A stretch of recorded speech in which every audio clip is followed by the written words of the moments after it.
Hi అండి. Karthikeya YouTube ఛానల్కి స్వాగతం. నేను మీ శోభ. మా పాప లౌక్య మా బాబు కార్తికేయకి రాఖీ కడుతుందండి. అందరూ ఈరోజు రాఖీ పండుగ అంటే పిల్లల సరదా ఏంటంటే ఎంతసేపు కూడా రాఖీ కట్టించుకుందాం, అన్నయ్య తమ్ముడు ఇచ్చిన గిఫ్ట్లు తీసుకుందామని అదే వాళ్ళకి తెలుసు పిల్లలకి. కానీ మనం పెద్దవాళ్ళుగా వాళ్ళకి చెప్పాల్సింది ఏంటంటే రాఖీ పండుగ విశేషం గురించి.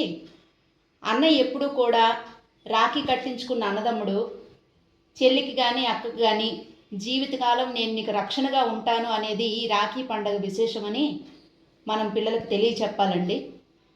ఎందుకంటే ఆడపిల్లకి తండ్రి అందమ్ముడు జీవితకాలం కూడా తోడుగా ఉండాల్సిన విషయం. కాబట్టి మీరంతా కూడా రాఖీ కట్టించేటప్పుడు మన పిల్లలకి ఈ రకంగా చెప్తారని నేను కోరుకుంటున్నాను.